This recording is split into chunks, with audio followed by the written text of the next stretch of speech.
Hello and welcome to PYQ to AIR series. आज हम continue करेंगे अपने इंटरनेशनल रिलेशंस के क्वेश्चंस के साथ। So let's begin. आज का पहला क्वेश्चन देखिए 2025 का। India Africa digital partnership is achieving mutual respect, co development and long term institutional partnership. Elaborate. This is a 10 mark का question, but before explaining this question मुझे एक बहुत इंपॉर्टेंट चीज समझानी है आपको। फॉर एग्जाम्पल, आपको पहले एक बात समझनी है। मैंने आपको बायलेटरल रिलेशन समझाए थे, क्या होता है बायलेटरल रिलेशंस। क्या होते हैं? दो कंट्रीज के बीच में, दो नेशंस के बीच में संबंध कैसे हैं, है ना, कैसे रिलेशंस हैं।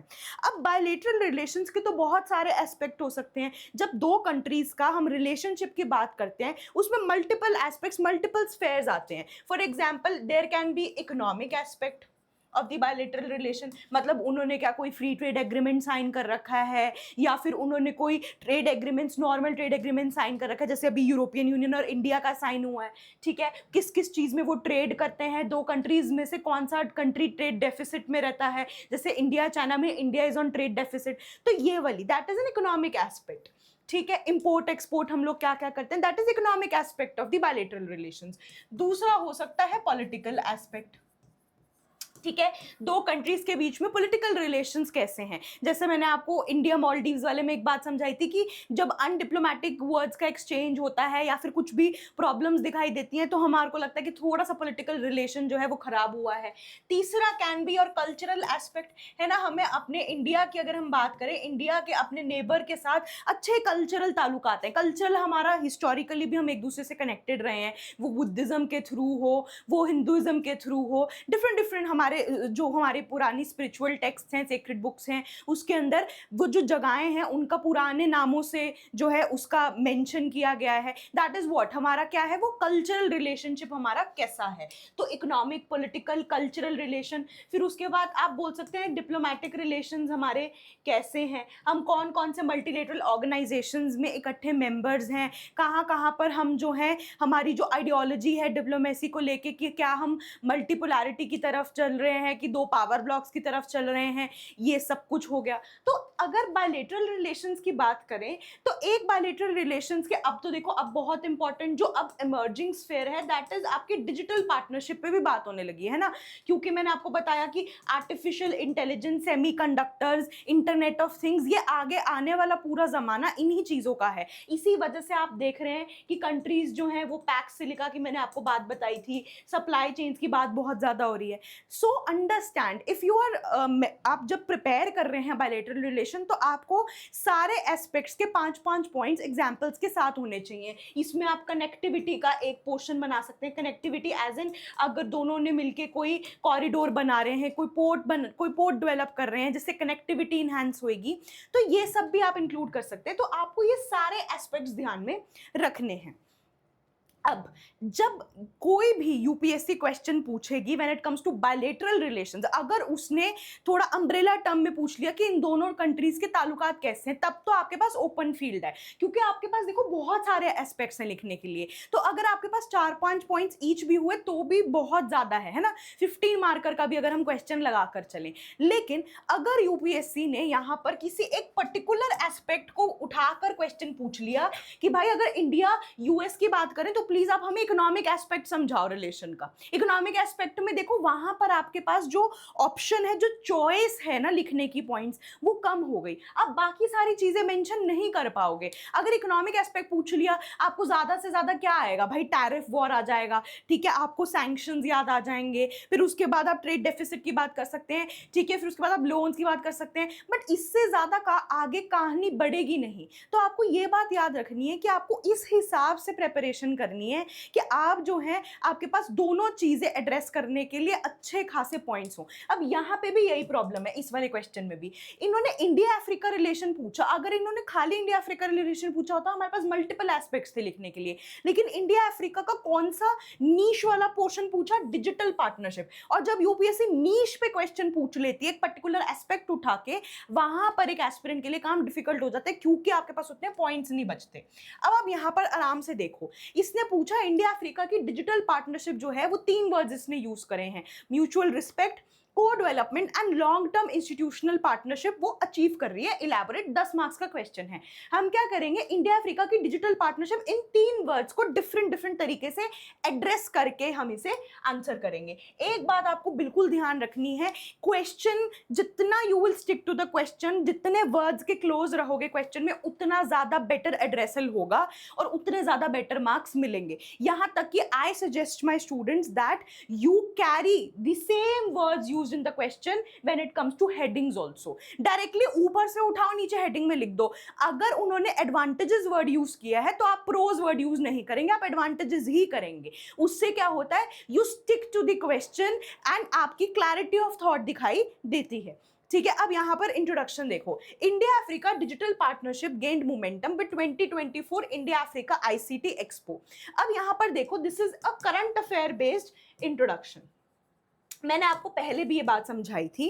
देखो, जब प्रीलिम्स की बात करते हैं ना, प्रीलिम्स में क्वेश्चन प्रिडिक्ट करना करंट अफेयर से बड़ा ही डिफिकल्ट चीज है ना, क्योंकि 100 क्वेश्चन हैं और इतने सारे सब्जेक्ट्स हैं। Usually there is a myth saying कि भाई everything under the sun is prelims, which is not the case. अगर आप ढंग से पीवाईक्यू एनालाइज कर लो और अगर आप थोड़ा सा एक डिस्क्रीट अपने अंदर ले आओ कि मेरे लिए क्या इंपॉर्टेंट है, मुझे क्या छोड़ना है, because prelims is all about strategy. But then also if we think about कि हमें अगर क्वेश्चन प्रिडिक्ट करने हैं, उसमें थोड़ा डिफिकल्ट है क्वेश्चंस करंट अफेयर से प्रिडिक्ट करना। But when it comes to mains, you will know for sure, अगर आपने अच्छे से तमीज से न्यूज़पेपर पूरे साल पढ़ा है, आपको ये बात पता होगी कि राउंड द ईयर कौन सा करंट अफेयर मोटा मोटा इतना बड़ा इवेंट बना था जो न्यूज में रहा है और जिस पे यूपीएससी बिल्कुल सवाल पूछ सकती है। अब आपको पता है इंडिया ईयू एफटीए है, ठीक है, रशिया यूक्रेन वॉर है, ये कोई छोटे इवेंट्स नहीं है। यूएस ईरान और इजराइल का जितना भी कॉन्फ्लिक्ट चला वो पूरा राउंड द ईयर चल रहा है। और अगर अब इस बार वाले मेंस में जो अभी थोड़े दिन में ही है, अगर आपको जीएस2 में इंटरनेशनल रिलेशंस में सवाल देखने को मिल जाए तो क्या कोई बहुत बड़ी बात होगी? नहीं होगी। ठीक है, इंडिया यूएस के रिलेशनशिप्स में जितना भी टिफ देखने को भी हमें रिसेंटली में मिला, अगर उस पर सवाल आ जाए टैरिफ वॉर को लेके, ऑयल को लेके, या फिर ऑल्टरनेटिव एनर्जी सिक्योरिटी पार्टनर्स को लेके, बिल्कुल सवाल आ सकते हैं क्योंकि स्टेट ऑफ हॉर्मूज है। तो मेंस के अंदर करंट अफेयर से क्वेश्चन प्रेडिक्ट करना बड़ा आसान है, हो सकता है, आराम से हो जाएगा ये बात।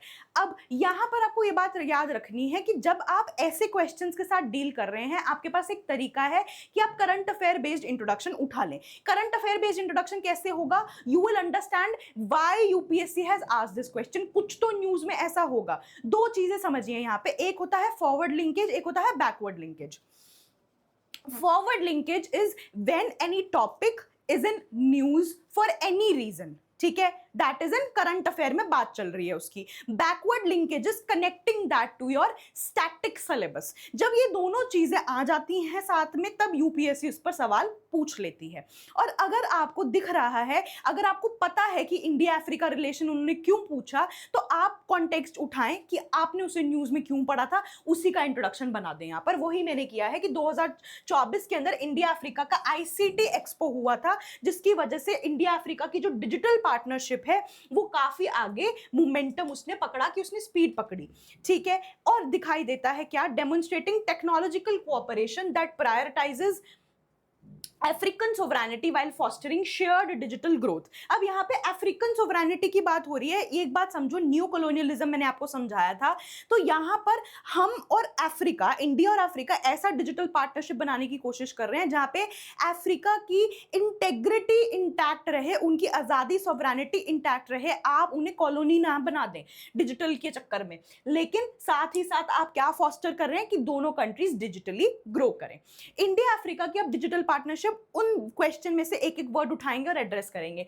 सबसे पहले है foundation of mutual respect. South south cooperation मैंने पहले भी बताया, India terms itself as the leader of the global south, और हम जो है हमेशा मल्टीपोलैरिटी, और हम कोशिश करते हैं कि जो आपके साउथ के और सारे नेशंस हैं, स्मॉल आइलैंड डेवलपिंग जो कंट्रीज हैं, हम उनकी जो मेंबरशिप है बड़ी ऑर्गेनाइजेशंस में उसे प्रमोट करें। G20 में भी हम अफ्रीकन यूनियन को लेके आए, तो हमारा जो साउथ साउथ कॉपरेशन है that is based on equality. हम उनको इक्वल समझते हैं, हमारे कोई कंडीशंस नहीं, और म्यूचुअल बेनिफिट पे काम करते हैं। Unlike Chinese digital skill road, India provides low cost and interoperable solutions. China जो आपका डिजिटल सॉल्यूशन प्रोवाइड करता है वो ऑन दी कॉस्टलियर साइड है, हमें यहाँ पर फायदा है।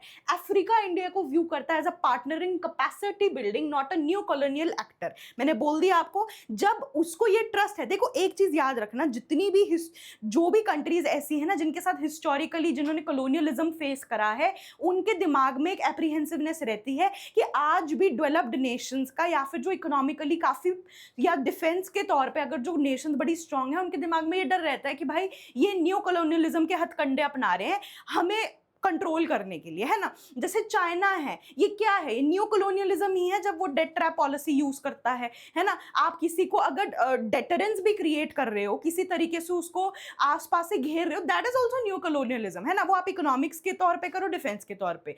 लेकिन जो ये साउथ वाली जो नेशन है या फिर जिन्होंने कॉलोनियलिज्म फेस करा है, इनका ट्रस्ट बिल्डिंग होना बड़ा जरूरी है। इसीलिए यहाँ पे ये चीज लिखी गई है कि अफ्रीका जो है इंडिया को as an equal partner in capacity building consider करता है, not a new colonial actor.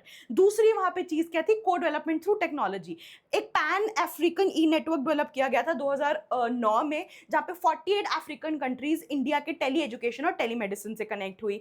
फिर अफ्रीका का डिजिटल ट्रांसफॉर्मेशन स्ट्रैटेजी 2020 से 30 के बीच में, जहां पर इंडिया के बहुत सारे इनिशिएटिव्स हैं, आधार हो गया, यूपीआई हो गया, कोविन ऐप हो गया जो हमने कोविड के टाइम पे डेवलप किया, डिजी लॉकर हो गया जहां पर आपके जो बच्चों के डिजिटल डॉक्यूमेंट्स हैं, 10th के 12th के सर्टिफिकेट, आपकी जो ग्रेजुएशन सर्टिफिकेट है, वहां पे ये सारी चीजें अफ्रीका के लिए मॉडल बनी। इसका एग्जांपल है Namibia, NPCI pact for UPI like instant payment system, उन्होंने भी कोशिश की ऐसा कुछ अपनाने की। तीसरा है आईटीईसी के प्रोग्राम, जहां पे अफ्रीकन प्रोफेशनल्स को ट्रेन किया जाता है ई गवर्नेंस, एआई, फिनटेक में। एक चीज याद रखिएगा, जितना जितना टेक्नोलॉजी आगे भागेगी उतना उतना ह्यूमन, अगर आप कैपिटल फॉर्मेशन की बात करेंगे, उतना ज्यादा स्किल डेवलप करना पड़ेगा। ये that is very very important, that is why training पर बड़ा ध्यान दिया जाता है। लॉन्ग टर्म इंस्टीट्यूशनल पार्टनरशिप, ये जो तीसरा वर्ड था अब इसमें यहाँ देखो, India Africa forum summit and voice of global south summit. मैं पहले बोल चुकी हूं, इंडिया अपने आप को एज अ ग्लोबल साउथ का लीडर दिखाता है और हम जो है उठाते हैं आवाज। तो हमने डिजिटल कोऑपरेशन को कोर एजेंडा इंस्टीट्यूशनलाइज किया। एक बात ध्यान रखिएगा आप, if you observe very carefully, in upcoming जितने भी समिट्स होंगे, जितने भी आपके इंटरनेशनल ऑर्गेनाइजेशंस की मीटिंग्स होंगी, वहां पर दो कोर एजेंडा आपको जरूर दिखाई देंगे। One is digital partnership, which can be anything, which can be artificial intelligence, which can be blockchain और whatever you want to think. The second most important thing will be environment. दो core agendas बिल्कुल बनते दिखेंगे आपको, ये ऐसा ही है। Environment में आप कुछ भी बोल लो, आप प्रोएक्टिव अवेयरनेस बोलो कि भाई हम carbon neutrality and all of that, and you can also connected to disaster management, क्योंकि एनवायरमेंट को हार्म पहुंच रहा है तभी आप जो है एंथ्रोपोजेनिक डिजास्टर्स आप क्रिएट कर रहे हैं। तो ये दो कोर एजेंडाज आपको जरूर दिखेंगे। दूसरा है EXIM bank, LOC and tech parks, fund कर रहा है ICT hubs and innovation centres, example Ethiopia and Rwanda. Startup collaboration, हमने यहाँ पे डिजिटल इंडिया, स्टार्टअप इंडिया शुरू किया, यही हमने डिजिटल अफ्रीका के साथ मिलकर एग्रीटेक, ई हेल्थ, फिनटेक में किया है। अब एजुकेशन एंड स्किलिंग में आईआईटी मद्रास का फर्स्ट ओवरसीज कैंपस बना है ज़ांज़ीबार में। अगर आपने ज़ांज़ीबार के बारे में, एक और बहुत इंपॉर्टेंट चीज है, you can comment down below, मुझे पता चल जाएगा प्रीलिम्स का कितना तैयारी किया है। Therefore, डिजिटल पार्टनरशिप रिफ्लेक्ट करता है south south cooperation model for inclusive digital formation.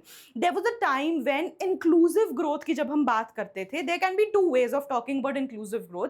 One, when you talk about domestic economy, when you try to include every section of community in that growth, है ना। और I can better से development, जब आप हर तबके को उसमें लाना चाहते हो, वो फीमेल्स हो, वो vulnerable section, tribal, transgenders, poor, whatever you want to include. The second way of talking about inclusive growth is at the global level, where you consider कि भाई जो कोर डेवलप्ड नेशंस हैं, ऐसा ना हो कि वो टाइम का और टेक्नोलॉजी का फायदा उठा के, फाइनेंस का फायदा उठा के बहुत आगे निकल जाए, और जो आपकी डेवलपिंग नेशंस हैं या फिर लीस्ट डेवलप्ड कंट्रीज हैं वो पीछे रह जाएं। और आपको पता है आज का जो अगले आने वाला ज़माना है, ग्रोथ जो है, देखो इंटरनेशनल रिलेशंस में एक चीज़ है, पहले का ज़माना पेट्रोल से चलता था, आज भी चल रहा है टू सम एक्सटेंट, है ना। Petrol was governing, then dollar was governing international relations, still it is, but again that is on decline. अब जो आने वाला टाइम है, the international relations will be governed by what? Critical minerals, second rare earth metals, semiconductors, artificial intelligence. If I can इनको मैं एक चीज में डालूं, that is digital thing. तो डिजिटल चीजों में अगर आप आगे बढ़ेंगे तभी आप ये मान सकते हैं कि सारा वर्ल्ड उसमें इंक्लूसिवली डिजिटली ग्रो कर रहा है। ऐसा नहीं है अफ्रीका, अफगानिस्तान, इंडिया, पाकिस्तान ये लोग सब पीछे रह गए हैं। रशिया, चाइना, आपका जो यूएस, यूरोप है वो आगे निकल गए हैं। तो अगर आपको इंक्लूसिव डिजिटल ट्रांसफॉर्मेशन की तरफ जाना है, साउथ साउथ कोऑपरेशन जरूरी पड़ेगी, जिसमें इंडिया अफ्रीका डिजिटल पार्टनरशिप एक बहुत बड़ा पार्ट है। अब नेक्स्ट क्वेश्चन देखो 2024 का, discuss the geopolitical and geostrategic importance of Maldives for India with a focus on global trade and energy flow. Further also discuss how this relationship affects India's maritime security and regional stability amidst international competition. A very good question I can say. यहाँ पे इन्होंने बोला कि मालदीव्स का, अब आपको ये बात समझ में आ गई कि हम मैरिटाइम पार्टनर्स को भी नहीं छोड़ सकते, आपको प्रिपेयर करने पड़ेंगे अच्छे से। श्रीलंका के साथ तो आप प्रिपेयर करते ही हो, मालदीव्स हो गया और जितने छोटे छोटे आइलैंड्स हैं उसको भी प्रिपेयर कर लीजिएगा। जियोपॉलिटिकल एंड जियोस्ट्रैटेजिक इंपॉर्टेंस बतानी है मालदीव्स की, इंडिया के लिए क्या है, मतलब हमारे लिए मालदीव्स कैसे इंपॉर्टेंट है, फोकस किस पे रखना है, एनर्जी फ्लो पे और ग्लोबल ट्रेड पर। फिर उसके बाद आगे ये बताना है कि हमारा जो मालदीव्स के साथ रिलेशनशिप है वो कैसे इंडिया की, हमारी मैरिटाइम सिक्योरिटी पर और रीजनल स्टेबिलिटी पर इंपैक्ट डालेगा, जहां पर आज का दौर है इंटरनेशनल कॉम्पिटिशन का। अब यहां पर आपको बहुत ध्यान से चीज समझनी है। इंटरनेशनल रिलेशंस और गवर्नेंस के क्वेश्चन में आपने दो चीजें देखी होंगी, सवाल बड़े लंबे लंबे हैं और आप खो जाते हो। बिल्कुल घबराने की जरूरत नहीं है, आराम से ब्रेक कर करके क्वेश्चन पढ़ोगे, आराम से समझ में आएगा। पहले यहां पे मैं एक चीज समझाना चाहती हूं आपको, जहां पे इसने बोला है further also discuss how this relationship affects India's maritime security और रीजनल स्टेबिलिटी को छोड़ के अमिडस्ट इंटरनेशनल कॉम्पिटिशन। यहां पर दो वर्ड यूज किए गए हैं, ध्यान से समझिएगा। यहां पे दो वर्ड यूज किए गए हैं इकट्ठे, maritime security and international competition. Maritime security and international competition, आपको क्या आज के दौर में अगर आपने अच्छे से ऑब्जर्व करा होगा, आपने एक चीज देखी होगी, जितने भी मैरिटाइम एरियाज हैं वो आप कोई भी उठा लो। अब ध्यान से, सबसे पहले मैं फॉर एग्जांपल उठाती हूँ साउथ चाइना सी। साउथ चाइना सी में इंटरनेशनल कंपटीशन है, बिल्कुल है। कैसे? क्योंकि चाइना का पहला इशू क्या है, 9 लाइन वाला। साउथ चाइना सी के आसपास जो बॉर्डरिंग नेशंस हैं वो कहती हैं आपने हमारी टेरिटोरियल इंटीग्रिटी जो है उसको हार्म पहुंचाई है। बिल्कुल सही बात है, आपके जो टेरिटोरियल वाटर्स हैं आपने तो उसको भी एक्सेप्ट करने से मना कर दिया। दूसरी चीज चाइना क्या कर रहा है, वहां पे आर्टिफिशियल आइलैंड्स, आपने पैरिस आइलैंड, स्प्रैटली आइलैंड्स के बारे में सुना होगा, वो बना रहा है, स्कार्बोरो शोल वगैरह के बारे में सुना होगा। तो साउथ चाइना सी में चाइना जो है वो अपनी डोमिनेंस शो कर रहा है, चाहे वो नेबरिंग कंट्रीज के लिए हो। और एक और चीज है, साउथ चाइना सी की इंपॉर्टेंस क्या है, वहां पे मलक्का स्ट्रेट पड़ता है नीचे। Malacca strait is a very important trade choke point, बहुत ज्यादा जरूरी है वो। और अगर उसके ऊपर चाइना कब्जा कर लेता तो बहुत ज्यादा मुश्किल हो जाएगी। इसी चक्कर में यूएस ने क्वाड को बढ़ावा दिया था और क्वाड की बहुत सारी मैरीटाइम एक्सरसाइजेस साउथ चाइना सी में की गई थी, तो वहां पर बढ़ गया इंटरनेशनल कंपटीशन। ये मैंने आपको पहला एग्जांपल दिया है। अब आप यहां पर आ जाओ वापस, स्ट्रेट ऑफ हॉर्मुज, ये तो अभी आपने न्यूज में देखा ही होगा, ठीक है। स्ट्रेट ऑफ हॉर्मुज में दिख रहा है आपको यूएस हो गया, ईरान हो गया, थोड़ा बहुत इजराइल का रोल, पूरा मिडिल ईस्ट इन्वॉल्व है, ठीक है। तो यहाँ पे भी आपको देखने को मिल गया। तीसरा मैं उठाऊं maritime region, Indian ocean region. Indian ocean region के अंदर अभी जब ये कन्फ्लिक्ट स्टार्ट हुआ था, ईरान की एक शिप को यूएस ने आके गिराया था वहां पर, ये हो गया, ठीक है, एक कॉन्फ्लिक्ट। ये दूसरा कॉन्फ्लिक्ट चाइना का स्ट्रिंग ऑफ पर्ल्स, चाइना का स्ट्रिंग ऑफ पर्ल्स है यहाँ पर, ठीक है। फिर उसके बाद अगर आप थोड़ा सा इस अरेबियन सी वाली तरफ चले जाएंगे तो यहाँ पे सर क्रीक का प्रॉब्लम, हरामी नाला का प्रॉब्लम पाकिस्तान के साथ। तो आप देख रहे हैं सारे मैरिटाइम एरियाज में इंटरनेशनल कंपटीशन देखने को मिल रहा है। यहाँ पे ये क्या पूछ रहा है कि मालदीव्स के और इंडिया के रिलेशन कैसे इंडिया के मैरिटाइम सिक्योरिटी पे इंपैक्ट डालेंगे, क्योंकि आज का जमाना क्या है, ये जो मैंने आपको समझाया इंटरनेशनल कॉम्पिटिशन का। मैं आपको इसीलिए बोल रही हूँ, अगर इंटरनेशनल रिलेशंस उसको एज अ बिग पिक्चर समझेंगे, कुछ भी डिफिकल्ट नहीं है। ठीक है, अब आ जाओ, अब यहाँ पर समझो। India's relationship with Maldives holds paramount importance due to its strategic location along vital maritime trade route in Indian Ocean. मैं बोल चुकी हूँ आपको, इंडिया का रिलेशनशिप बड़ा ही जरूरी है मालदीव्स, क्योंकि मालदीव्स का एक बड़ा स्ट्रेटेजिक लोकेशन है इंडियन ओशन रीजन में, और हमारा इंटरनेशनल रिलेशंस में with respect to Indian ocean region एक ये से है कि इंडियन ओशन इंडिया के नाम के साथ है, तो एक्चुअली हमारा उसके अंदर काफी डोमिनेंट रोल होना चाहिए, बट हम उसको कितना कर पा रहे हैं दैट इज अ डाउट। अब आते हैं जियोपॉलिटिकल और जियोस्ट्रैटेजिक सिग्निफिकेंस क्या है मालदीव्स की हमारे लिए। सबसे पहले है मैरीटाइम ट्रेड रूट। मालदीव्स जो है वो आपके सी लाइंस ऑफ कम्युनिकेशन के पास है, जो ईस्ट एशिया और वेस्ट एशिया को कनेक्ट करता है यूरोप को, इसीलिए इंपॉर्टेंट है। नियरली 30% इंडिया का जो ट्रेड है, 80% of oil imports pass through the straight of Malacca. मैं आपको पहले ही बोल चुकी हूँ, साउथ चाइना से इंडियन ओशन रीजन के इसी तरफ, इंडोनेशिया वाली तरफ आपको मलक्का स्ट्रेट दिखाई देगा, which is a very important trade choke point. जिस पर इसका कब्जा हो गया प्रॉब्लम बढ़ेगी ही। तो 30% आप सोचो इंडिया का ट्रेड, और 80% ऑयल इंपोर्ट्स वहीं से आ रहे हैं। ऊपर उन्होंने क्वेश्चन में क्या लिखा था, हम ट्रेड पर क्यों घूम रहे हैं बार बार, यहां पे क्या लिखा है, ग्लोबल ट्रेड और एनर्जी फ्लो पर ही ध्यान रखना है। मालदीव्स की तो और भी इंपॉर्टेंस हो सकती है इंडिया के लिए, लेकिन यहां पर 2 ही पॉइंट्स उसने बोले थे, इसीलिए हम ये वाली चीज पर ज्यादा फोकस कर रहे हैं। तीसरा देखो, अब तीसरा है एनर्जी सिक्योरिटी। इंडिया जो है 234.26 million ton of crude oil import करता है। जो मालदीव्स है उसकी स्ट्रैटेजिक लोकेशन है, जो हमारी जो एनर्जी सप्लाई चेन है पर्शियन गल्फ से ईस्ट एशिया वाली, हम उसको मॉनिटर कर सकते हैं थ्रू मालदीव्स। तो एक ये है। फिर उसके बाद स्ट्रैटेजिक सिग्निफिकेंस में मालदीव्स की प्रॉक्सिमिटी बड़ी अच्छी है, इंडिया के लक्षद्वीप से सिर्फ 700 किलोमीटर, और मेनलैंड इंडिया से जो आपका लैंड है उससे 1200 किलोमीटर। चोक पॉइंट की सिक्योरिटी, मालदीव्स 8 डिग्री चैनल के पास है, इंडिया के एनर्जी रूट का वाइटल पार्ट है ये। नेवल आउटरीच, अब ये भी बड़ी इंपॉर्टेंट चीज है कि जो मालदीव्स है वो नेचुरली हमारा जो मैरीटाइम डोमेन अवेयरनेस है उसका आउटपोस्ट की तरह एक्ट कर सकता है। अब अगर मालदीव्स और इंडिया के जो रिश्ते हैं वो अच्छे रहते हैं, तो इंडिया के मैरीटाइम सिक्योरिटी पे क्या इंपैक्ट पड़ने वाला है। मिलिट्री कोऑपरेशन करनी आसान हो जाएगी। सबसे पहले तो आप नेवल एक्सरसाइजेज जो है आप कर सकते हैं, जॉइंट एक्सरसाइज लाइक एक्सरसाइज एक्यूवेरन 2025, जो इंटरऑपरेबिलिटी बढ़ाती है आर्म्ड फोर्सेस के बीच में। इंटरनेशनल कंपटीशन आ गई, वही बात, चाइना हर जगह इन्वॉल्व हो रहा है बेल्ट एंड रोड इनिशिएटिव के थ्रू, वेलाना इंटरनेशनल एयरपोर्ट की एक्सपेंशन और चाइना मालदीव्स की फ्रेंडशिप ब्रिज।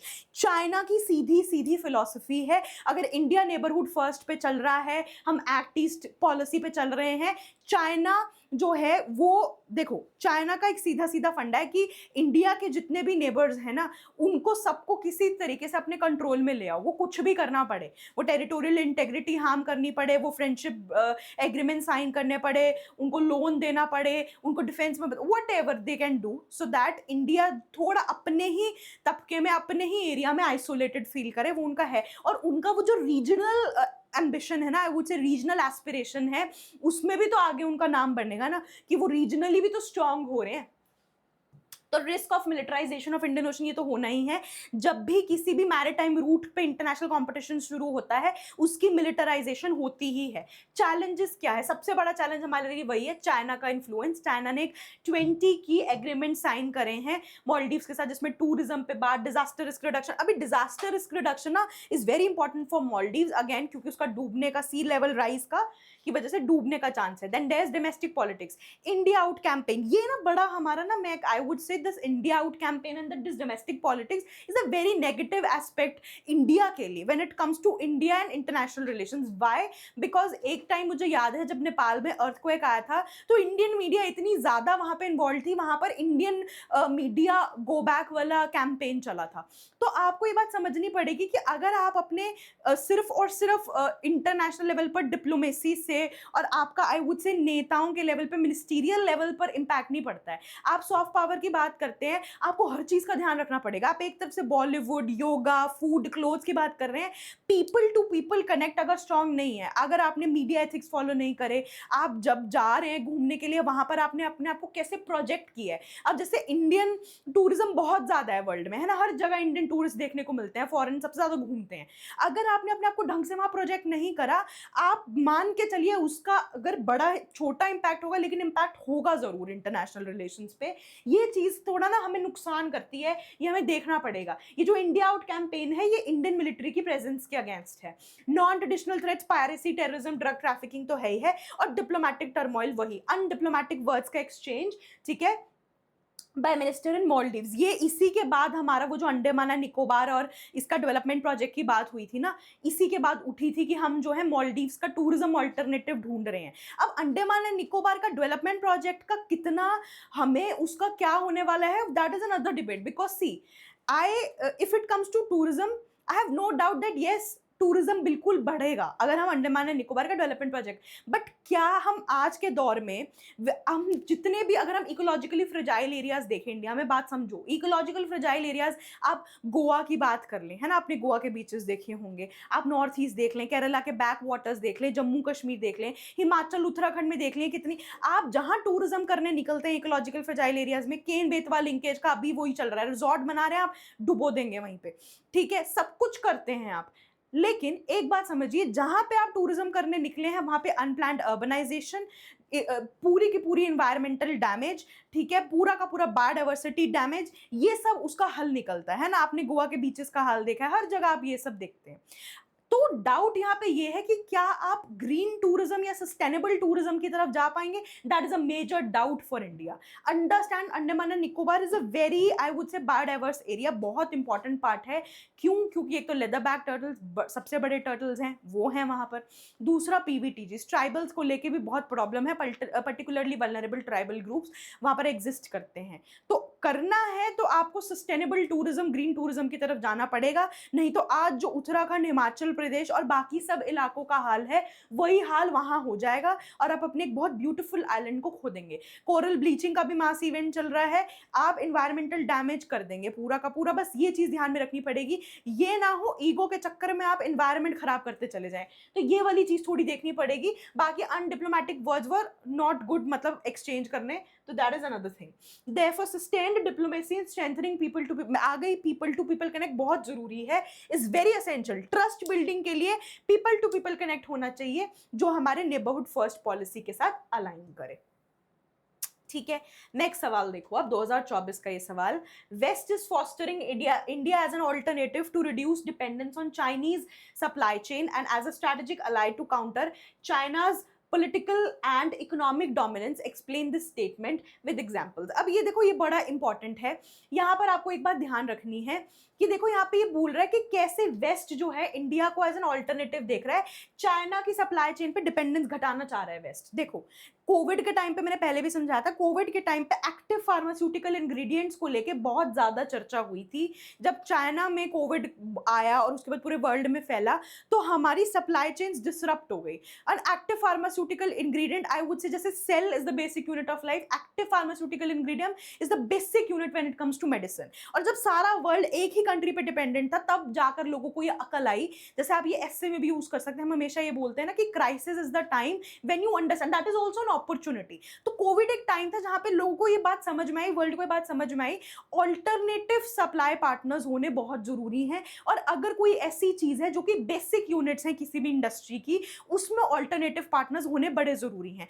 आज जब यूएस ईरान का कॉन्फ्लिक्ट चल रहा है, तब यही वाली चीज आपको एनर्जी को लेकर समझ में आ रही है। जब स्टेट ऑफ हॉर्मुज बंद हुआ, तब आपको इंडिया को ये बात समझ में आई, भाई ऑल्टरनेटिव एनर्जी पार्टनर्स होने बहुत ज्यादा जरूरी हैं। तो इसीलिए यहाँ पे वेस्ट जो है वो इंडिया की तरफ देख रहा है as an alternative to China when it comes to supply chain. और कैसे, ये एक स्ट्रैटेजी भी है वेस्ट की कि चाइना का जो पॉलिटिकल और इकोनॉमिक डोमिनेंस है उसको भी हम काउंटर कर लेंगे। 10 मार्क्स का ये क्वेश्चन है। देखो जैसे जैसे जो वर्ल्ड है वो आगे बढ़ रहा है ना, वेस्ट की बजाय जो इकोनॉमिक और जियोपॉलिटिकल ग्रेविटी है, जो वेट है पावर का, वो इंडो पैसिफिक रीजन की तरफ शिफ्ट हो रहा है। आपने देखा होगा टेक्सटाइल्स को लेके भी, फॉरगेट इंडिया, टेक्सटाइल्स को लेके भी इंडिया को छोड़कर अगर हम इंडिया के को साइडलाइन कर दें, तो इंडो पैसिफिक रीजन की तरफ कैसे आपको जो है वेट शिफ्ट होता दिखा when it comes to Vietnam and Bangladesh. तो आपको ये बात समझ में आ रही है कि जो पूरा ग्रेविटी है वर्ल्ड का, वेट है इकोनॉमिक और जियोपॉलिटिकल पावर का, वो इंडो पैसिफिक की तरफ जा रहा है।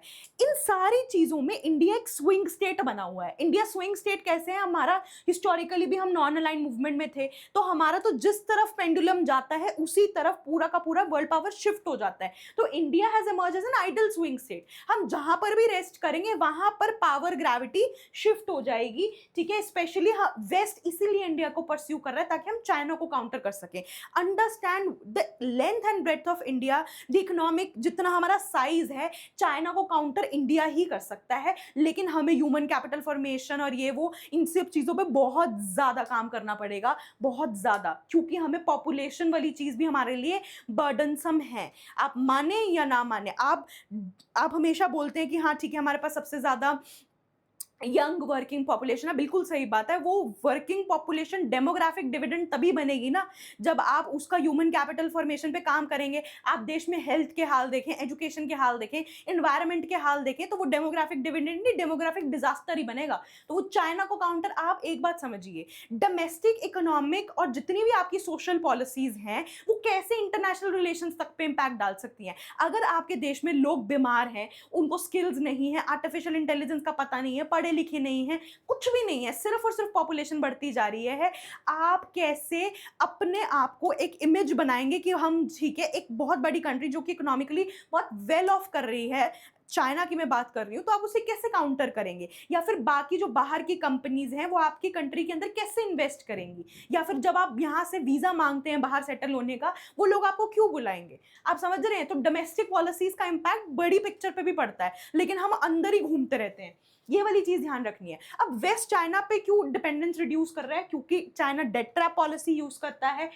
चाइना की एक पॉलिसी है सलामी स्लाइसिंग। सलामी स्लाइसिंग में क्या करता है चाइना, धीरे धीरे करके जो है चाइना किसी भी कंट्री की जो लैंड है और उसको लेता जाता है। जैसे आप चाहें तो यहाँ पे बहुत सारे एग्जाम्पल्स भी लिख सकते हैं। सलामी स्लाइसिंग में आप अरुणाचल प्रदेश का, मेरे पास यहाँ पे स्पेस नहीं थी, लिख सकते हैं अरुणाचल प्रदेश का तवांग डिस्ट्रिक्ट हो गया, ठीक है, 5 फिंगर्स, ठीक है, गलवान में ये चीज देखने को मिली। आर्टिफिशियल आइलैंड्स के लिए मैंने आपको बता दिया साउथ चाइना सी है।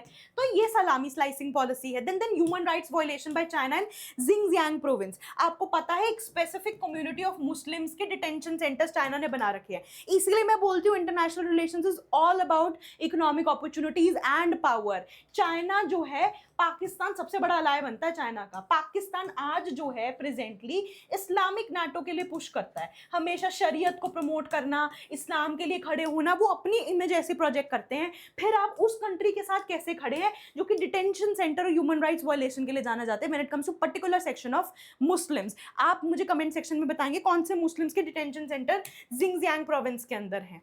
तो इसीलिए ये चीज समझनी जरूरी है। फिर चाइना जो है मिलिट्री बेसिस बनाता है इंडो पैसिफिक रीजन में। यहाँ पर आप एग्जाम्पल लिख सकते हैं, हबनतोता पोर्ट, श्रीलंका 99 ईयर्स के लिए ये जो है लीज पर चला गया है चाइना को। तो बहुत सारे कारण हैं जिसकी वजह से वेस्ट जो है वो कोशिश कर रहा है कि चाइना पे डिपेंडेंस रिड्यूस करो। अब इंडिया कैसे इसमें स्ट्रैटेजिक अलाय बन सकता है अगर चाइना को काउंटर करना है? सबसे पहले हम काउंटर कर सकते हैं चाइना का इन्फ्लुएंस इंडो पैसिफिक रीजन के अंदर। क्यों? क्योंकि इंडिया का जो रोल है उसको नाटो का सपोर्ट है, साथ ही साथ India is a good member of quad. Quad में इंडिया, यूएस, जापान और ऑस्ट्रेलिया है। क्वाड की मीटिंग्स बड़ी इंपॉर्टेंट है। क्वाड साउथ चाइना सी और इंडो पैसिफिक रीजन में मैरीटाइम एक्सरसाइजेस भी कर चुका है। फिर इंडिया जो है एक ऑल्टरनेटिव मैन्युफैक्चरिंग हब है। मैं बोलूंगी हमने जो टेक्सटाइल में करा है, मिक्स्ड अपॉर्चुनिटी थी वो हमारे लिए, जो वियतनाम और बांग्लादेश को चली गई हैं। अगर आपको ऑब्जर्व करनी है ना, when you go bye clothes from big, जो आजकल इंडिया में जो बड़े ब्रांड्स हैं, ज़ारा हो गया या फिर जो भी H&M वगैरह हो गया, यू विल जस्ट पुट, एक उठाएं एक कपड़ा, उसमें देखें आप, आपको मेड इन बांग्लादेश लिखा हुआ मिल जाएगा। तब आपको समझ में आता है कि हमने कितनी बड़ी अपॉर्चुनिटी मिस की है वहां पर। तो trade diversification, coming back to the topic, कि इंडिया जो है एक ऑल्टरनेटिव मैन्युफैक्चरिंग हब है और इंडिया की इकोनॉमिक पॉलिसीज में दिखता है। हमने मेक इन इंडिया लाए, production linked incentive scheme, PLI scheme लेके आए, जहां पे हम मैन्युफैक्चरिंग हब बनाना चाह रहे हैं। तीसरा है India Indo Pacific economic forum के अंदर एंगेज है, जो कि रेजिलिएंट सप्लाई चेन्स बनाना चाह रहा है। अगला है enhanced cooperation through platform like I2U2। I2U2 पे क्वेश्चन भी कराऊंगी आज। इंडिया, इजराइल, UAE, US, इसको बोलते हैं वेस्ट एशियन क्वाड, बताऊंगी। इंडिया का ग्रोइंग स्ट्रैटेजिक इंपॉर्टेंस है मल्टीलेटरल फोरम्स पे। इंडिया बहुत सारे मल्टीलेटरल प्लेटफॉर्म्स पे मेंबर है। इंडिया सपोर्ट करता है आसियान लेड मैकेनिज्म। हम आसियान सेंट्रलिटी को काफी पुश करते हैं। वेस्ट का ना एक ऑब्जेक्टिव रहता है हमेशा रीजनल स्टेबिलिटी स्टेबिलिटी का, ऐसा उनके मन में है कि नहीं है वो डाउट है, लेकिन वेस्ट की पिक्चर ऐसे ही प्रोजेक्ट होती है that they want regional stability. For example, if we go back to history and coming back to the present again, understand whenever India and Pakistan had a conflict, always कोई भी president हो US का, they always when they write about India Indo Pakistan conflict, they always write regional stability हिल जाएगी, regional stability हिल जाएगी. वो bill Clinton हो कारगिल वॉर के टाइम पे, वो ट्रंप हो अभी आपके ऑपरेशन सिंदूर के टाइम पे, वो एक ही बात को रोते रहते हैं कि जो आपका एशिया का वो है वो तबाह हो जाएगा क्योंकि दो न्यूक्लियर कंट्रीज आपस में लड़ती रहती हैं. वो जब अफगानिस्तान में इन्वॉल्व हुए थे, अब मैं यूएस की बात कर रही हूँ, तब भी वो यही बात को रो रहे थे, रीजनल स्टेबिलिटी, रीजनल स्टेबिलिटी. तो जब इंडिया आसियान को प्रमोट करता है, आसियान लेड मैकेनिज्म को, तो हम जो वेस्टर्न ऑब्जेक्टिव है, वेस्टर्न पिक्चर है रीजनल स्टेबिलिटी को, उसको आगे प्रमोट करते हैं. यूएस के साथ जो हमारा बेका एग्रीमेंट है उसमें भी इंप्रूव होता है ताकि इंडिया को जो डिफेंस टेक्नोलॉजी उसमें एक्सेस मिले. मैंने आपको बोला था कॉमकासा, बेका, कात्सा, ये सब पढ़ लीजिएगा. देन क्रिटिकल सप्लाई चेन्स, ये बहुत इंपॉर्टेंट है. सप्लाई चेन सिर्फ एक्टिव फार्मास्यूटिकल इंग्रेडिएंट की नहीं, आगे आने वाले टाइम में semiconductor chip, rare earth metals और ग्रीन टेक्नोलॉजी पे कोलैब होना बड़ा जरूरी है. क्योंकि मैं आपको अगर if I talk about rare earth metals, China again has an advantage. Why? Because rare earth metals की जो नेचुरल आपकी अकरेंस है वो चाइना के अंदर ऑलरेडी है काफी अच्छी. बट हमारा ऐसा हाल है कि पाकिस्तान के बलूचिस्तान वाले एरिया में है, वहां पे भी चाइनीज कंपनीज वो कर रही हैं. तो हमें ये सब देखना पड़ेगा. इसी चक्कर में वो पैक सिलिका वगैरह भी आया था. While economics and demographics will bring India and West closer, बिल्कुल सही बात है. इकोनॉमिक्स और डेमोग्राफिक्स इंडिया और वेस्ट को पास लेके आएंगे क्योंकि बहुत सारे लोग इधर उधर जाके माइग्रेट होते हैं, हम ट्रेड में इन्वॉल्व हैं. लेकिन रियल डिफरेंस तब बनेगा जब पॉलिटिक्स और वैल्यूज अलाइन होंगी. अब बात करते हैं 2023 के अगले सवाल की, that is Indian diaspora has scaled new heights in the West, described its economics and political benefits for India. Very very important question. Indian diaspora ना बहुत ज़्यादा एक इंपॉर्टेंट पार्ट है, ये मैं भूल गई थी आपको बताना, इसके बारे में भी प्रिपेयर कर लीजिएगा.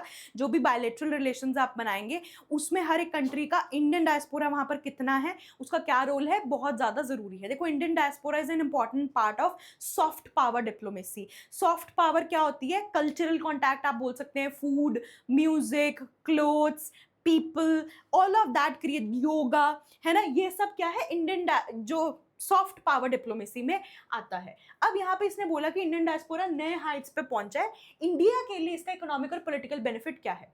देखो, with over 32 million PIOs, that is person of Indian origin, and NRI 200 countries के में फैले हुए हैं. और इंडियन डायस्पोरा इंडिया के लिए सबसे ज्यादा इन्फ्लुएंशियल ट्रांसनेशनल कम्युनिटी वर्ल्ड के अंदर साबित हुआ है. मतलब आप जो अगर आप बोलते हैं कि इंडिया की पिक्चर उस वाली कंट्री में बहुत अच्छी है, तो भी it is because of Indian diaspora. और अगर खराब हुई है image, that is also because of Indian diaspora. आपने कुछ तो ऐसा प्रोजेक्ट किया होगा जिसकी वजह से ऐसा हो रहा है. रिसेंटली में जो प्रधानमंत्री मोदी का विजिट था ऑस्ट्रेलिया में, अभी की बात हो रही है रिसेंटली में, वहां पे इमिग्रेशन को लेके बहुत प्रोटेस्ट हुआ है ऑस्ट्रेलिया में कि इंडियंस बहुत ज्यादा यहाँ पे आ रहे हैं. अब हमें ये देखना पड़ेगा. देखो, सन ऑफ द सॉइल होना बहुत ही जायज सी बात है. यहाँ तो अपने देश के स्टेट्स में हो जाता है, तो वर्ल्ड लेवल पर होना that is natural. Why I am saying so? Because अगर आपकी लैंड है, आप वहाँ के नेटिव हैं, इकोनॉमिक अपॉर्चुनिटीज अगर दूसरे लोगों को जा रही है, लैंड वहाँ जा रहा है, रिसोर्सेज किसी और को मिल रहे हैं, तो वो रिएक्शन आना नेचुरल है. अब आप बोलोगे कि भाई इंडियंस तो वहाँ पर इतना बड़ा काम कोई नहीं करते हैं. यूजुअली हम बड़ा इस पे क्रिटिसिज्म करते हैं कि भाई वहाँ लोग जाके छोटे छोटे काम करते हैं. बट आपको अपने बिहेवियर में भी कुछ ऐसा प्रोजेक्ट करना पड़ेगा कि आप थोड़ा सा आपको अपने बिहेवियर को मेंड करना पड़ेगा ताकि ये वाली इमेज ना जाए. इमिग्रेशन को लेकर नेगेटिव इमेज नहीं जानी चाहिए. अब इंडियन डायस्पोरा जो है वो कैसे न्यू हाइट स्केल कर रहा है? कैमला हैरिस हैं यूएस की वाइस प्रेसिडेंट, सुंदर पिचाई गूगल के CEO, Rishi Sunak XPM of UK, Indira Nooyi है फॉर्मर CEO पेप्सिको. तो मैंने इसमें इकोनॉमिक्स और पॉलिटिकल दोनों डाल दी हैं. अब इकोनॉमिक बेनिफिट्स क्या है? सबसे बड़ा बेनिफिट जो हमें है that is remittances, specifically in remittances. In remittances कैसे? आज जिनके भी बच्चे बाहर फॉरेन जाते हैं, कमाते हैं, सेटल होते हैं, वो जब कमाना शुरू करते हैं, सबसे पहले पैसे वो अपने पेरेंट्स को, अपने रिश्तेदारों को वापस इंडिया भेजते हैं. तो when it comes to in remittances, India में जो वर्ल्ड में इंडिया है वो नंबर 1 पे है. 2024-2025 में इंडिया ने $135 बिलियन वर्ल्ड का हाईएस्ट इन रेमिटेंसेज रिकॉर्ड किया था. इन्वेस्टमेंट, जो भी सक्सेसफुल डायस्पोरा है, इंडियन डायस्पोरा जो कि रिच है, इंटेलेक्चुअल है, जिनके पास पैसे हैं, वो इंडिया में अपना पैसा इन्वेस्ट करते हैं स्टार्टअप्स में, रियल एस्टेट में. जैसे कि बैंगलोर की Silicon Valley. Indian diaspora network who are intellectual and want to do social service, तो वो लोग बहुत सारी फाउंडेशंस भी सेटअप करते हैं। आईआईटी एल्यूमिनाई फाउंडेशन है, प्रथम, अक्षय पात्रा, ये सब। यूनिवर्सिटी कोलैब्स, इंडिया की यूनिवर्सिटीज वर्ल्ड लेवल पर उतनी अच्छी नहीं है, इसीलिए यूनिवर्सिटी कोलैब और इंस्टीट्यूशनल टाई अप्स भी फोर्ज होते हैं। Example Indo US science and tech forum. Political benefits ये हैं कि अगर किसी कंट्री में इंडियन डायस्पोरा या इंडियन पॉपुलेशन बहुत सिग्निफिकेंट नंबर्स पर है, तो उस कंट्री का नेचुरली जो इंटरनेशनल रिलेशंस में जो पॉलिसी मेकिंग होगी, जो पॉलिसी होगी, वो इंडिया की तरफ थोड़ी फेवरेबल की तरफ शिफ्ट कर जाएगी। क्यों? क्योंकि वहां पे जो लोग हैं वो लॉबिंग और एडवोकेसी करते हैं, वो डिफेंस की पॉलिसी बनाए, वो ट्रेड की पॉलिसी बनाए, उनका थोड़ा सा फेवरेबल साइड रहता है इंडिया की तरफ। इसी वजह से Indo US civil nuclear deal भी साइन हुई थी। सॉफ्ट पावर प्रमोशन मैं आपको बता चुकी हूँ, वहां में लोग festivals, cultural events, food streets, music, even if you want to take out some good examples, the previous visit of प्रधानमंत्री मोदी टू ऑस्ट्रेलिया, उन्होंने एक स्पीच बोली थी, वहाँ पे उन्होंने बहुत सारी ऑस्ट्रेलिया में इंडियन फूड स्ट्रीट्स का नाम लिया था। आप वो सब भी यूज़ कर सकते हैं अगर आपको अच्छे एग्जाम्पल्स देने हैं। Example Diwali celebration in white house. तीसरा है representation in international forum, India की जो प्रेजेंस है मल्टीलैटरल प्लेटफॉर्म्स के अंदर, वो डिसीजन मेकिंग भी इनहैंस करती है। एग्जाम्पल गीता गोपीनाथ, देखो चीफ इकोनॉमिस्ट है IMF। Then countering anti India narrative, Indian diaspora अगर किसी कंट्री में प्रेजेंट है तो मिस इन्फॉर्मेशन या फिर एंटी इंडिया प्रोपोगेंडा को भी कम करने में काम आता है। फॉरेन सॉइल से जितनी भी एंटी इंडिया आवाज उठती है वो अच्छे से दबती है। आपने हमेशा देखा होगा न्यूज में, कनाडा में जब भी खालिस्तान के प्रोटेस्ट होते हैं उसके बिल्कुल सामने आपको इंडियन डायस्पोरा हाथ में तिरंगा लिए प्रोटेस्ट करते दिखाई देता है। When Khalistanis put the Indian flag under their feet, सामने खड़े होके इंडियन डायस्पोरा हमेशा अपने कंट्री के लिए आवाज उठाता है। तो इंडियन, आप सोचो, हमेशा इंटरनेशनल रिलेशन या कहीं पर भी नैरेटिव और प्रोपेगेंडा की गेम है। आप ग्राउंड पे जीते हैं नहीं जीते हैं, आज का सोशल मीडिया का, डिजिटल वर्ल्ड का जो युग है उसके अंदर नैरेटिव जीतना, प्रोपेगेंडा जीतना बड़ा जरूरी है। जैसे कारगिल की बात करें हम, तो हम प्रोपेगेंडा या फिर प्रोपेगेंडा नहीं बोलेंगे, उसे नैरेटिव बोलेंगे। हम नैरेटिव भी जीते, हम वॉर भी जीते, but it is not the case with operation Sindoor. सो ये वाली बात याद रखनी है, इसीलिए इंडियन डायस्पोरा का होना बड़ा जरूरी है to counter that narrative. Example anti Khalistani protests in Canada. अब चैलेंज हमारे लिए क्या है? Security threat, Khalistani protest Canada में होते ही हैं। डिस्क्रिमिनेशन और रेसिज्म बहुत फेस करते हैं हम लोग। Example Europe. ब्रेन ड्रेन, बिल्कुल हम बोल तो रहे हैं पढ़े लिखे कमाने वाले लोग जो हैं वो जा रहे हैं, लेकिन ब्रेन ड्रेन इंडिया के लिए हार्मफुल है। इंडिया की पोजीशन हेनले पासपोर्ट इंडेक्स में 81 पे, पासपोर्ट की पोजीशन खराब होना बड़ा नुकसान है। आप वीजा के लिए जाएंगे, टूरिज्म के लिए जाएंगे, दुनिया भर का इतने सारे डॉक्यूमेंट्स आपको मांगेंगे, ठीक है, तो ये वाली चीज है, इतनी जल्दी से आपको अलाउ नहीं, वीजा अलॉट नहीं होगा। देन वीजा इश्यूज हैं, example H1B visa US। Therefore, Indian diaspora जो है, it is a global ambassador of talent, trust and transformation for India. Now, this is said by a sitting minister, cabinet minister, but I have not mentioned him. Understand, what I suggest is don't write a quote or a statement, verbatim dialogue by any sitting minister with their name. Understand why I am saying that? Because जो भी इंसान एक power seat पे बैठा है, they are biased to some extent. There's a very rare chance that they will say a very balanced statement, a very neutral statement. But if they will say it, sometimes their actions doesn't match the thing they are saying. So avoid, because आप क्या है, bureaucracy में है, आप जो है बिल्कुल भी बायसनेस शो नहीं कर सकते किसी भी सिटिंग मिनिस्टर की तरफ या सिटिंग पार्टी की तरफ। तो आपको अगर उनका कोई बहुत ही अच्छा स्टेटमेंट लगा, अभी बहुत ही neutral statement, quote that statement, use that line, but without mentioning them, ताकि वो सिर्फ एज अ फैक्ट जाए, एज अ आइडियोलॉजी जाए, ये ना जाए कि किसने बोला है, ठीक है। आप पिछले लीडर्स जो हैं उनका यूज कर सकते हैं, पॉलिटी में सुप्रीम कोर्ट जजमेंट्स यूज कर सकते हैं, सिटिंग लीडर्स की प्लीज यूज मत करिएगा नाम। आगे देखिए, नेक्स्ट सवाल देखें, how will I2U2, India, Israel, UAE, US grouping transform India's position in global politics? Very important question. कह रहे कि जो I2U2 है, जिसमें इंडिया इजराइल, दो आईज, इंडिया और इजराइल, और दो यूज, UAE एंड US से, ये ग्रुपिंग कैसे इंडिया की पोजीशन को ट्रांसफॉर्म करेगा? देखो, जो फॉर्मेशन है I2U2 की, इसे वेस्ट एशियन क्वाड भी बोलते हैं, मैंने आपको बता दिया। ये 4 कंट्री साथ में आए, इसने इंडिया की स्ट्रैटेजिक डेप्थ और ग्लोबल पोजीशनिंग पे इंपैक्ट डाला है, क्योंकि अब हम वेस्ट एशिया के अंदर एंटर कर दिए। अभी हम सिर्फ अपने आप को ग्लोबल साउथ का लीडर बोलते हैं, हम अपने इस तरफ एशियन डोमिनेंस दिखाते हैं, लेकिन वेस्ट एशिया में एंट्री हो गई है हमारी, और मिडिल ईस्ट में इसके थ्रू। ट्रांसफॉर्मेशनल इंपैक्ट देखो इंडिया की पोजीशन पे क्या है। सबसे पहले इंडिया ने, मैंने जो आपको बोला, उसने अपना फुटप्रिंट एस्टैब्लिश कर लिया वेस्ट एशिया में, जो रीजन बहुत ही क्रिटिकल है हमारे एनर्जी सिक्योरिटी के लिए। क्यों? क्योंकि 60% क्रूड ऑयल इंडिया इंपोर्ट करता है। हमारे यहाँ पे रिफाइनरीज हैं, हम पेट्रोल बना सकते हैं, लेकिन क्रूड ऑयल के लिए हमें चाहिए, तो ये वाली चीज। दूसरा है, इंडिया जो है वो ग्लोबल नॉर्थ और ग्लोबल साउथ के बीच में एक लिंक की तरह एक्ट करता है। ग्लोबल नॉर्थ यहाँ पे यूएसए और इजराइल है, ग्लोबल साउथ यहाँ पे अफ्रीका की बात हो रही है बाय यूएई। तीसरा है इजराइल एक्सपर्टीज। आपको पता होगा इजराइल जो है बंजर जमीन है वहां पे ज्योग्राफी के तौर पे, लेकिन वो लोग वहां पे भी इरिगेशन और अच्छे खासा एग्रीकल्चर कर लेते हैं, तो हमने इसको राजस्थान के लिए लिया है। इजराइल का एक्सपर्टीज है ड्रिप इरिगेशन में, एग्रीटेक में, यूएस के पास फाइनेंसेस और यूएई इन्वेस्टमेंट कर देता है। ये तीनों चीजें मिला के ना इंडिया के लिए बड़ी अच्छी चीज है, क्योंकि हम रीजनल एग्री हब बन गए हैं, फूड बास्केट बनते जा रहे हैं वेस्ट एशिया के लिए। अब उसमें डेयरी प्रोडक्ट्स को लेके क्या, अभी इंडिया यूएस का जो एग्रीमेंट साइन हुआ, अभी फार्मर प्रोटेस्ट भी हो रहा है इस चक्कर में, तो ये वाली चीज थोड़ी डाउटफुल है, लेकिन ये इसमें अच्छी चीज है।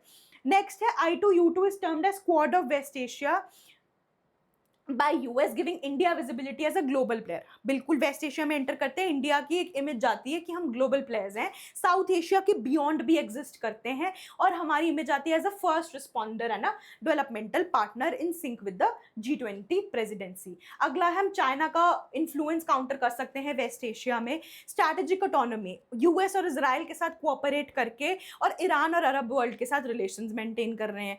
फिर इंडिया का जो India middle east Europe economic corridor है, ये उसके साथ भी अलाइन करता है। साथ में जो एनर्जी चोक पॉइंट है स्विस कनाल, उसकी सिक्योरिटी इनहैंस कर देगा। इंडिया की credibility as a reliable partner in multilateral frameworks भी, जितने जितने ऑर्गेनाइजेशंस में आप एंटर करेंगे उतना मिनिलेटरल फ्रेमवर्क्स भी स्ट्रांग होते हैं। क्वाड हो गया, क्योंकि उसके अंदर भी इंडिया यूएस हैं, ब्रिक हो गया, एससीओ हो गया। चैलेंजेस देखो अब I2U2 के साथ क्या है, रीजनल वोलेटिलिटी। देखो ये बहुत है, ये जो पूरा रीजन है वेस्ट एशिया या मिडिल ईस्ट, ये पूरा रीजन बहुत ही वॉलेटाइल है, हर टाइम कुछ लड़ाई चलती ही रहती है किसी ना किसी की। इजराइल गाजा वॉर है, ईरान इजराइल का फ्लेयर अप है, जिसकी वजह से पूरा वेस्ट एशिया की कनेक्टिविटी डिसरप्ट होती है, स्टेबिलिटी हिलती है। I2U2 एक जियो इकोनॉमिक प्लेटफॉर्म है, सिक्योरिटी अरेंजमेंट नहीं है ऑकस के साथ। आपको मुझे कमेंट सेक्शन में बताना है, इसी नाम के अंदर ही इसके मेंबर्स छुपे हुए हैं, ठीक है? आप मुझे कमेंट सेक्शन में बताएंगे, ठीक है? अगर आप ध्यान से पढ़ेंगे, 3 मेंबर्स हैं और इसी नाम में छुपे हुए हैं। तीसरा है China's BRI, that is belt and road initiative, $800 billion की पाइपलाइन बना दी है, लेकिन I2U2 के जितने प्रोजेक्ट्स हैं वो प्राइवेट कैपिटल और FDI इनफ्लोज पे डिपेंडेंट है, जिसकी वजह से प्रॉब्लम होती है। फिर है लिमिटेड इंस्टीट्यूशनल फ्रेमवर्क, हमारे पास ये जो I2U2 है इसका कोई फॉर्मल सेक्रेटरिएट या इन्फोर्समेंट मैकेनिज्म नहीं है। उसके बाद यूएस और इजरायली के एक्सपोर्ट कंट्रोल्स और जो IPR रिजीम्स हैं, इसकी वजह से जो भी टेक्नोलॉजी ट्रांसफर होनी होती है ड्रोन्स के, एग्रीटेक की, उसमें प्रॉब्लम आती है। देयरफॉर I2U2 एक रिप्रेजेंट करता है एक पैराडाइम शिफ्ट इंडिया की फॉरेन पॉलिसी में, जहां पे हम सिर्फ एक रीजनल प्लेयर थे, लेकिन अब हम एक की स्टेक होल्डर बनते जा रहे हैं वेस्ट एशिया के अंदर और ग्लोबल इकोनॉमिक फ्रेमवर्क के अंदर। ठीक है, आई होप आपको समझ में आ रहा है। देखो बहुत ही आपको डायनामिक सवाल देखने को मिल रहे होंगे। नेक्स्ट देखो 2022 का ये सवाल, do you think that BIMSTEC is parallel organisation like SAARC? जो न्यूज में होता है ना उसी पे यूपीएससी क्वेश्चन पूछ लेती है। ये पूछा है कि क्या आपको लगता है बिम्स्टेक एक सार्क के जैसी पैरेलल ऑर्गेनाइजेशन है? What are the similarities dissimilarities between the two and how are Indian foreign policy objectives realised by forming this new organisation? 2-3 सवाल पूछे हैं। पहले पूछा कि आप बिम्स्टेक सार्क के साथ पैरेलल है, दोनों में फर्क क्या है, सिमिलैरिटीज क्या है, और कैसे इंडिया की फॉरेन पॉलिसी ऑब्जेक्टिव्स फुलफिल होंगी जैसे हमने बिम्स्टेक फॉर्म किया। देखो इंडिया पाकिस्तान कॉन्फ्लिक्ट की वजह से सार्क ऑर्गेनाइजेशन डब्बा बंद हो गई, किसी भी मीटिंग में कुछ भी मीटिंग हुई ही नहीं, बहुत सालों से तो मीटिंग ही नहीं हुई है। ये इसी वजह से सार्क क्या बन गया, एक डेड हॉर्स बन गया है। और इसी कॉन्टेक्स्ट में बिम्स्टेक एस्टैब्लिश हुआ था 1997 में, जो कि south and south east Asian countries को कनेक्ट करता है, जो कि बे ऑफ बंगाल के आसपास पड़ती हैं। अब BIMSTEC as a parallel organisation like SAARC, यहाँ पे मैंने एक छोटा सा डायग्राम ड्रॉ किया है। सार्क और बिम्स्टेक की मेंबर नेशंस देखो, सार्क में अफगानिस्तान, पाकिस्तान, मालदीव्स, बिम्स्टेक में म्यांमार, थाईलैंड, ये दोनों जो है एक दूसरे में नहीं है। मतलब Afghanistan, Pakistan, Maldives are not a part of BIMSTEC, and Myanmar and Thailand are not a part of SAARC. And India, Nepal, Bhutan, Bangladesh and Sri Lanka are member of both the organizations. Similarity क्या है, regional cooperation. हम economic, technical और social cooperation पे बात करते हैं, जैसे कि साफ्ता है जो आपका सार्क का है, और बिम्स्टेक एफटीए की नेगोशिएशंस। फिर साउथ एशियन मेंबरशिप ओवरलैप, ये मैंने दिखाई दिया आपको, यहाँ पे साउथ एशियन नेशंस का मेंबरशिप ओवरलैप है। तीसरा है कंसेंसस बेस्ड डिसीजन मेकिंग होती है। बिम्स्टेक का चार्टर भी जब सबने, सारे मेंबर्स ने अप्रूव कर दिया था तब अडॉप्ट हुआ था। फोर्थ है इंस्टीट्यूशनल मैकेनिज्म, सबमिट्स होती हैं दोनों की, मिनिस्टीरियल मीटिंग्स भी दोनों की होती हैं। मल्टी सेक्टोरल एजेंडा दोनों का ही है, एनर्जी, एग्रीकल्चर, ट्रांसपोर्ट दोनों पे बात होती है। सार्क का 11 प्रायोरिटी एरियाज हैं, बिम्स्टेक की 14 प्रायोरिटी एरियाज हैं। डिफरेंसेस देखो, बिम्स्टेक के अंदर साउथ और साउथ ईस्ट एशियन नेशंस दोनों है। सार्क जो है वो सिर्फ साउथ एशिया तक सीमित है। सार्क एक परमानेंट ऑब्जर्वर स्टेटस है उसके पास यूएन का, बिम्स्टेक के पास ऐसा नहीं है। सार्क मेजॉरिटी पॉलिटिकल और डेवलपमेंटल फोरम है, बिम्स्टेक जो है इकोनॉमी, कनेक्टिविटी, वाइड वैरायटीज के टॉपिक्स पे डिस्कशन करता है। अब इंडिया की फॉरेन पॉलिसी कैसे रियलाइज हो रही है बिम्स्टेक बना के? सबसे पहले रीजनल इंटीग्रेशन, हमारे पास एक पाकिस्तान फ्री ऑल्टरनेटिव बन गया है अगर हमें साउथ और साउथ ईस्ट एशियन नेशंस के साथ बातचीत करनी है। पाकिस्तान की प्रेजेंस की वजह से सार्क की मीटिंग्स नहीं हो पाती थी। दूसरा है इंडियाज एक्ट ईस्ट पॉलिसी, हमारा पहले लुक ईस्ट था, फिर हम एक्ट ईस्ट पे आ गए थे। एक्ट ईस्ट पॉलिसी में हमारा बोल रहा है कि ध्यान हमारा ईस्ट की तरफ होना चाहिए, when it comes to connectivity, when it comes to development, everything, relations, example IMT, trilateral highway. Fourth, neighbourhood first and Indo Pacific, ये तो है ही है। And then SAGAR vision, India net security provider की तरह दिखाना चाहता है अपने आप को, लेकिन ये कितना कर पाएंगे, क्योंकि उसी के पड़ोस में साउथ चाइना सी है, ये देखना पड़ेगा। चाइना का प्रेजेंस भी है यहाँ पे।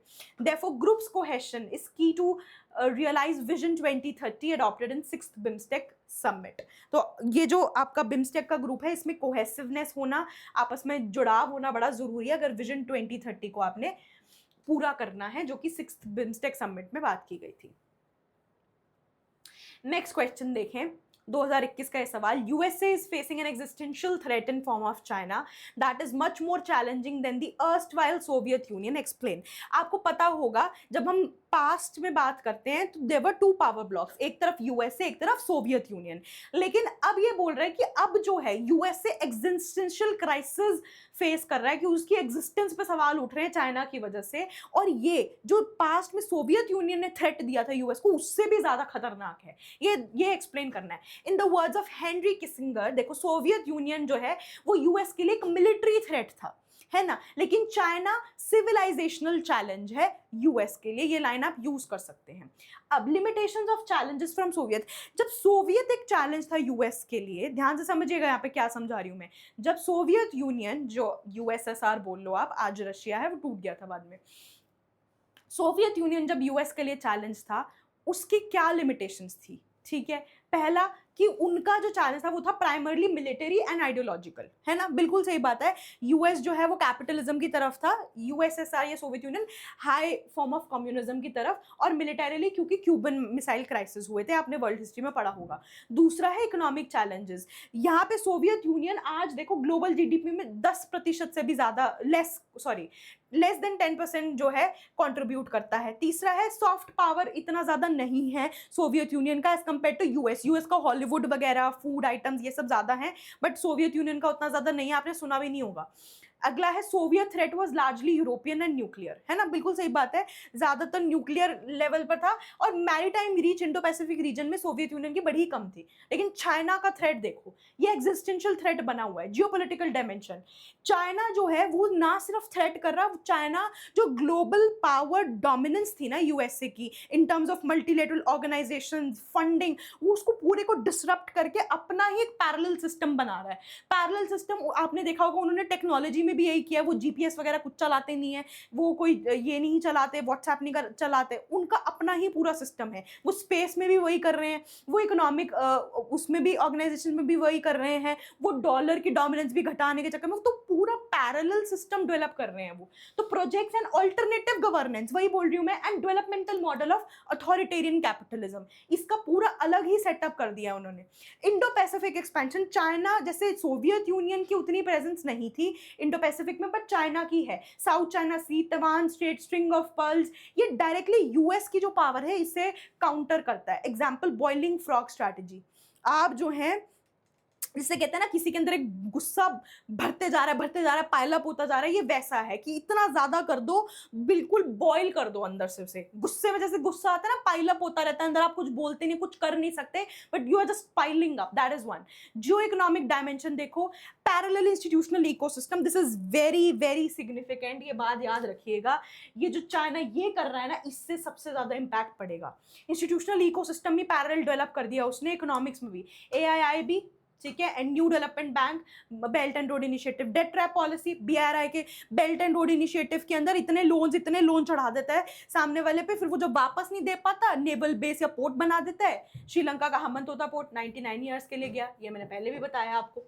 फिर उसके बाद देखो चाइना ये देखो आ गई वही बात, चाइना जो है उसकी जो करेंसी है युआन, उसकी इंटरनेशनलिज्म पे फोकस कर रहा है। अभी तो ब्रिक्स में भी इवन ये बात चल रही है, आपने पढ़ा होगा न्यूज में, ब्रिक्स भी कह रहा है कि जो अभी इंटरनेशनल ट्रेड डॉलर्स में होता है ना, जिसकी वजह से डॉलर की डोमिनेंस है, लेकिन ब्रिक्स कंट्रीज में बातचीत चल रही है कि हम अपनी डोमेस्टिक करेंसी के अंदर इंटरनेशनल ट्रेड करेंगे। अब ये कैसे हो पाएगा ये देखना पड़ेगा, बट यहाँ पे चाइना युआन की इंटरनेशनलिज्म को पुश कर रहा है, डिजिटल करेंसी का उसने पायलट प्रोजेक्ट शुरू किया है ताकि डॉलर की डोमिनेंस रिड्यूस हो जाए।